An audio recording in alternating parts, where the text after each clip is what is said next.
Le nouveau PDG de Volkswagen a une alternative à l'électrique. Qu'est-ce qu'il va nous faire, Oliver Bloom, là? Ouais, je le sens pas, lui. Hein. Je préférais Diaz, hein, pour le coup. Hein. Début septembre, le PDG de Porsche prendra la tête en simultané du groupe Volkswagen. L'heure n'est pas encore de savoir s'il choisira de quitter Porsche ou s'il ne reste qu'un temps provisoire à la tête du groupe. Mais une chose est sûre, ses plans stratégiques sont différents de ceux de Diaz. L'actuel PDG de Volkswagen donnera sa démission dans un mois après 4 ans à son poste. Avec lui, le constructeur allemand est sorti du Dieselgate et a su utiliser son plan d'investissement massif pour lancer une nouvelle gamme 100% électrique, déjà constituée de 3 modèles.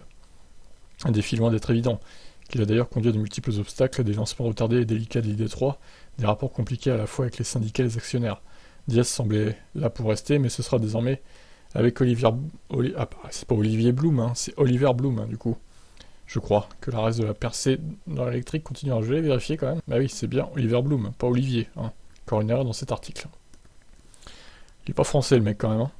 Pourtant, la ligne directrice pourrait changer, comme se questionnaient les journalistes de TechCrunch. Oliver Bloom n'est pas aussi franc sur l'électrique que Herbert Diess. L'un travaillait chez Porsche et se livrait à une lutte idéologique de taille pour développer l'e-fuel, et l'autre ne jurait que par exemple Tesla, sans hybride ni hydrogène.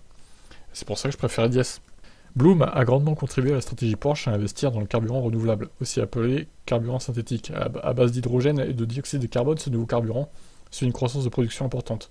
Début avril, le constructeur a réalisé un nouvel investissement de 75 milliards de dollars pour soutenir l'objectif d'une pleine cadence en 2026. Alors 2026, Porsche et Audi vont rejoindre la F1 aussi. La F1 qui utilisera des carburants synthétiques également. Tiens donc, quelle coïncidence. L'année prochaine, un test grandeur nature sera découvert lors des 24 heures du Mans. Utilisé à la compétition automobile, d'autant plus sur une épreuve d'endurance où la conso d'énergie est primordiale, servira certainement à mettre sous les projecteurs le procédé. À ce même moment, la cadence de production passera de 130 000 litres à plusieurs millions.